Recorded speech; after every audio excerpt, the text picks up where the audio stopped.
هذا السيد القائد، هذو القوات المساعدة.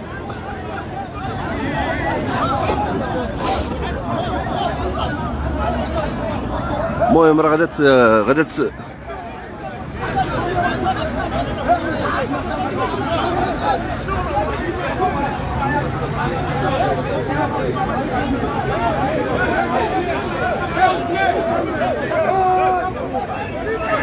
قوات المساعدة.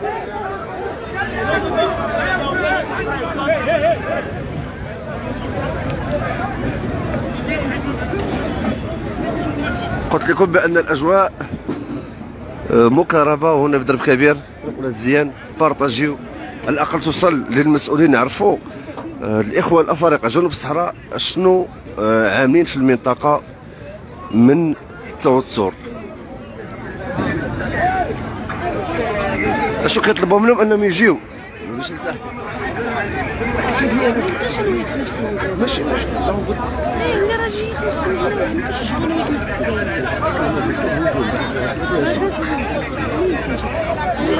راه ما يمكنش انا غنبعد، ماشي مشكل فاطمه، ماشي مشكل.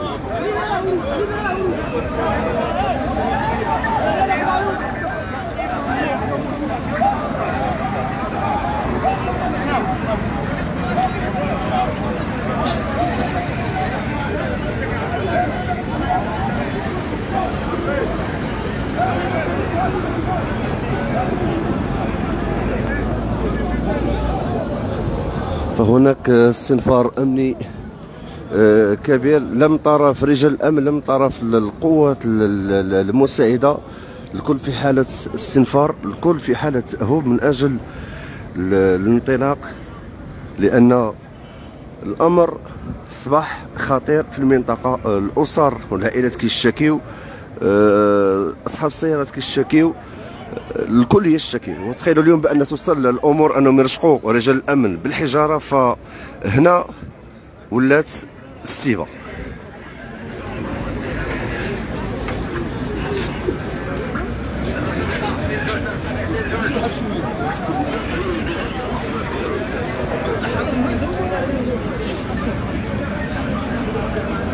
فكنت في واحد المباشر ربما ديال شي 3 ايام هاجمونا طاكسي، يعني وحنا كنشتغلوا، وكاين رجال الامن وكيطلبوا منهم انهم ينسحبوا، فهجموا على سيارات اجره.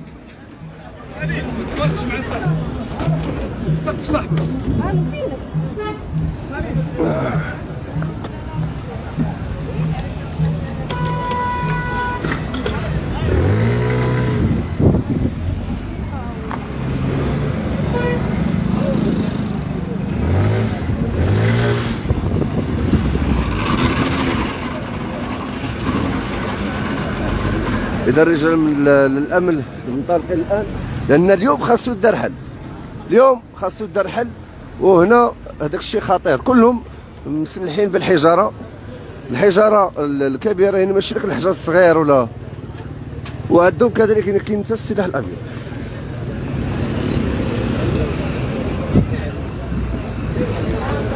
فالنوع ديال الحجر اللي تكلمت عليه هو هذا اللي كانوا كيضربوا به رجال الأمن والساكنه والعمارات اللي كاينين مجاوره لهذا المكان.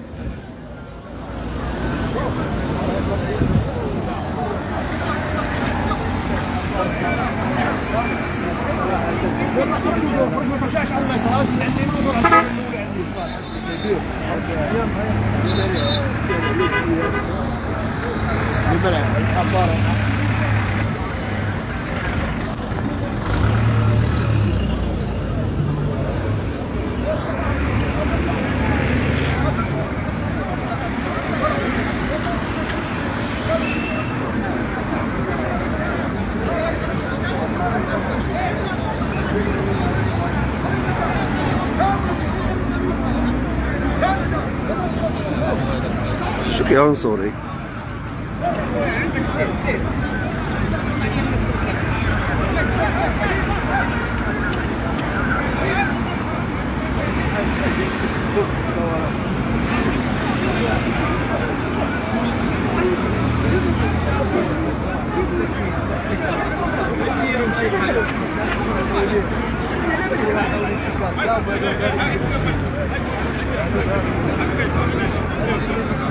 فيه كيف الحال؟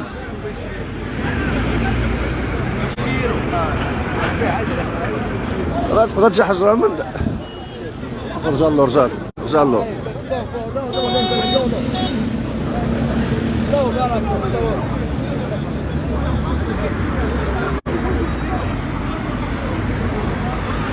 إذا ولي أمن مدينة الدار البيضاء بنفسه كذلك يعني حاضر في هذا القربالة وهذا الروينة اللي كاينه هنا في طريق ولاد زيان. ولي أمن مدينة الدار البيضاء يعني ملي كيحضر فعرفوا بأن الأمور صعبة وخطيرة. هما بداو كيهزوا. شوف باغي يهجم، هو باغي يهجم على البوليس. شوف تصارى.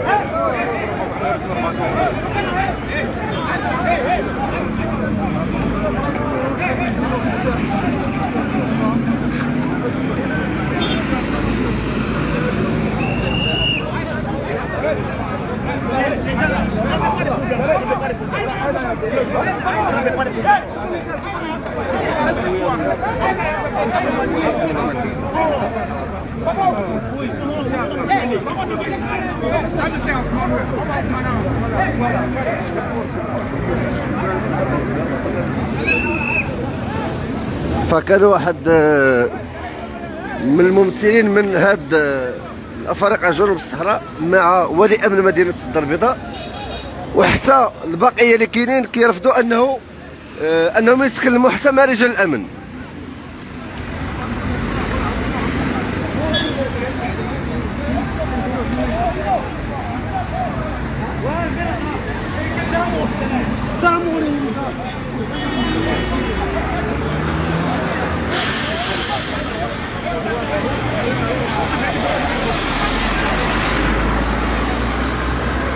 اللي كيسال على شنو المشكله سيدي قال لك فتحوا لنا الحدود.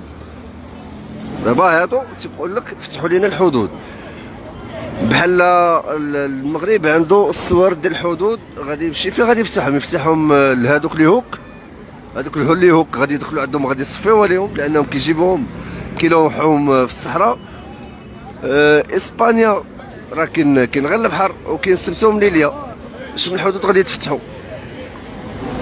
وانتم عارفين شنو كان وقعوا العديد من الضحايا اللي راحوا ضحيه الهجره السريه من الافارقه جنوب الصحراء اللي كانوا كيرغبوا انهم يهاجروا، تسلقوا الجدران ديال سبته ومنيليا، وكاين اللي توفى كاين اللي سلات كاين اللي فما يمكنش غير جي وفتح الحدود كأن الامور سهله جدا، يعني ما كاينش فيها مخاطر ومشاكل.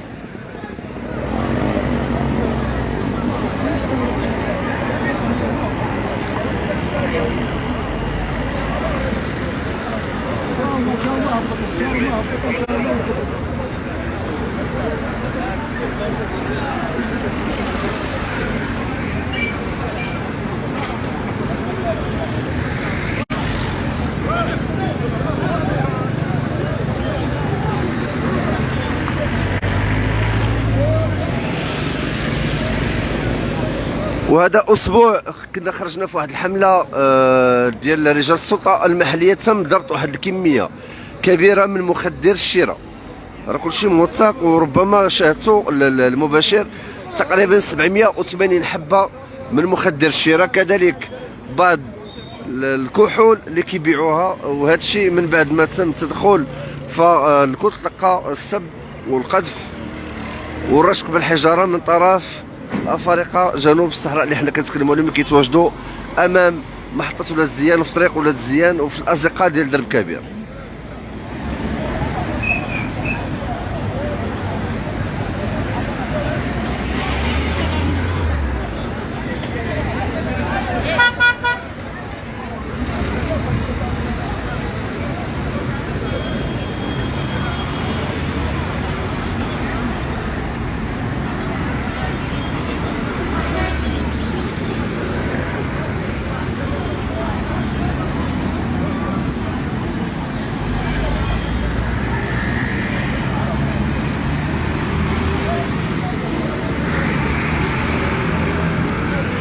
فكيف قلت قبل بان الافارقه جنوب الصحراء ماشي كلهم عنصريين، ماشي كلهم قباح، ماشي كلهم خايبين.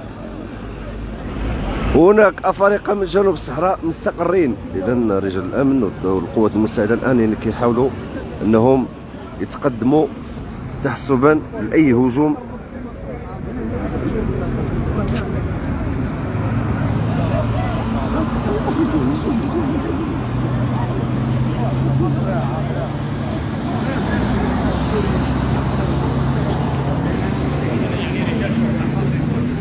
قلت مشاهدي قناة شوف تيفي بأن ماشي كل الأفارقة جنوب الصحراء عنصريين أو خايبين، أو هناك من الأفارقة جنوب الصحراء اللي مستقرين وعايشين كيف العائلات المغربية، كيف المواطنين المغاربة في المغرب، كيتمتعوا بالحقوق ديالهم، كيتعالجوا في المستشفيات ديالهم، كياخذوا جميع الوثائق الإدارية مثلهم مثل جميع المغاربة. مكسرين شقق، عندهم محلات تجاريه، ونعطيكم الاماكن انا على حسب المدينه اللي كنعيش فيها. ف توي سنتر فيها العديد من المحلات التجاريه اللي مكسرين افارقه جنوب الصحراء والافريقيات من جنوب الصحراء اللي كيعملوا في ميدانين لاكواف.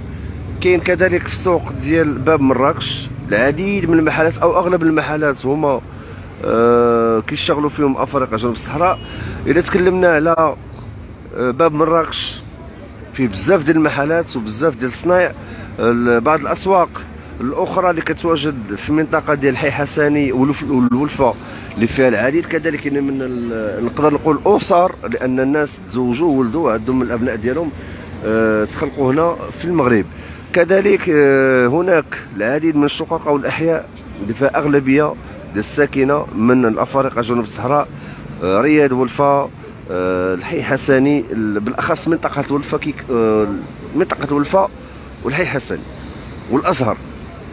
هادو مناطق نقدر نقولوا مجمعات خاصين يعني غير بالافارقه، لان كتلقى عماره كلها افارقه جنوب الصحراء عايشين مستقرين خدامين دايرين المستقبل ديالهم. ولكن هادو اللي كنتكلموا عليهم الان واللي كيتواجدوا في طريق ولاد زيان ولا في محطه ولاد زيان ما باغيش يخدموا، وواخا تساعدهم ما باغيش يخدموا. هادو تيقول لك فتحوا لنا الحدود.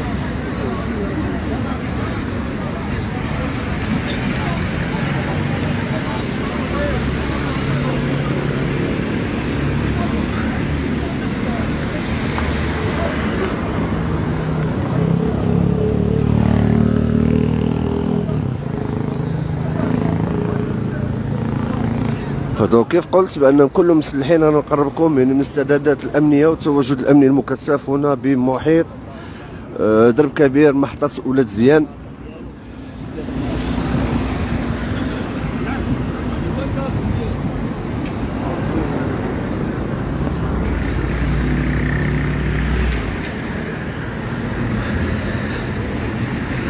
رجال الامن اللي كيترقبوا وكينتظروا فقط يعني الاوامر، ولو ان ما سبقتش شي تدخل ديال رجال الامن وكان فيه الضرب وكان فيه تدخل ديال رجال الامن، فقط كيكون غير الحضور ديالهم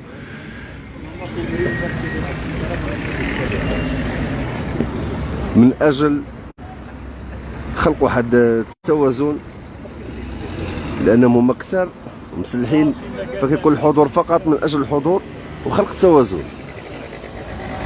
وتحسبا لهجوم اخر. لان الصباح راه وقعت واحد الكارثه، السيارات تكسروا، احد البنوك تكسر الزاج ديالها، السيارات ديال رجال الامن تكسروا الزاج ديالهم، المنازل ترشقوا بالحجاره، الطريق تقطعات، يعني هجموا هجوم خطير ما كانش شي هجوم سبق له كان بهذا الشكل، يعني عنيف جدا.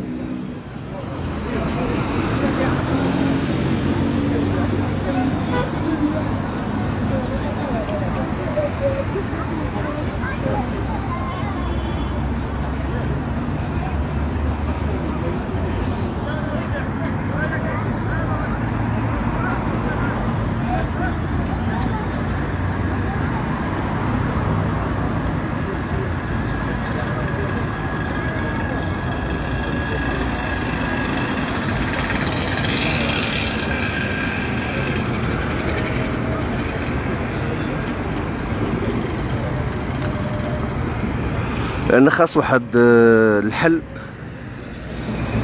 يتعمل من اجل منع دخول الافارقه جنوب الصحراء بشكل كبير، لان راه عدد كبير وكبير وكبير جدا اكثر ما تخيلوا، ولكن النصف ديالهم او الاغلبيه ديالهم، لان كان واحد القرار ديال صاحب جلاله الملك محمد السادس بتسويه الوضعيه القانونيه ديال الافارقه اللي جاوا فقط بالهجره السريه.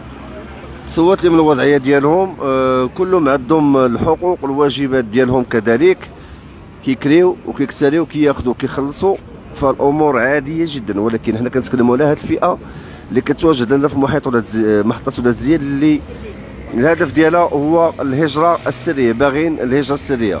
المغرب ملي مانع الهجره السريه او الحدود يتفتحوا بشكل عشوائي من اجل الهجره السريه ديال الافارقه، فتعرضوا لهذا الهجوم، لانهم كيطالبوا تقولوا لهم فتحوا لنا الحدود، باغيين نهاجروا، ما باغينش يبقاو هنا، لان الهدف ديالهم ماشي هو يبقاو في المغرب، ولا خاص يعبروا للضفه الاخرى.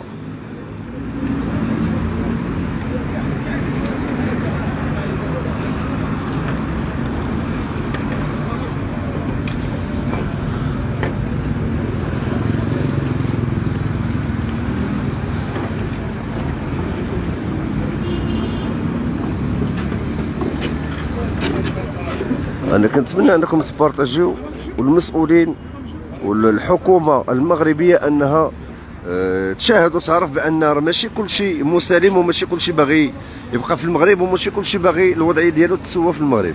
فاغلبيتهم الهم ديالهم هو الهجره السريه. نتمنوا ان هذا الشيء اللي وقع اليوم يتناقش على مستوى قبه البرلمان،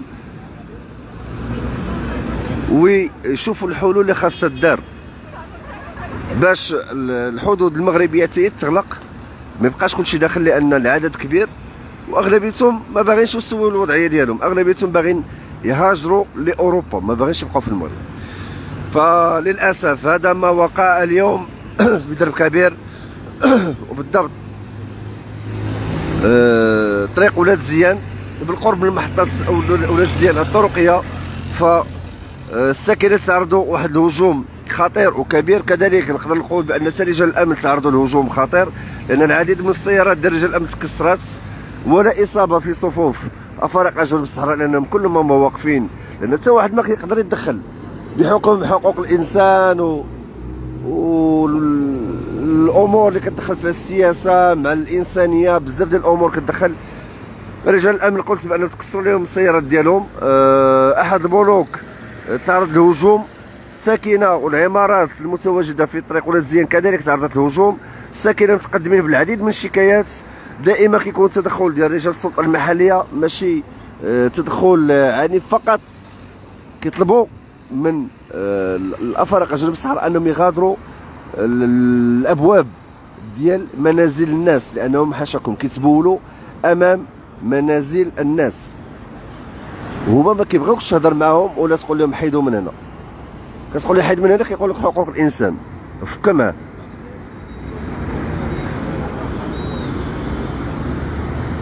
انا كنتمنى ان هذا الشيء يوصل لقبه البرلمان باش يتخذ واحد الحل جذري، لان هاد الامور هادو ما غاديش يستسلموا، غيبقاو دائما كيضغطوا، لان هذا كيتسمى ضغط من اجل فتح الحدود، ضغط من اجل ايجاد حل للافارقه باش يهاجروا لاوروبا.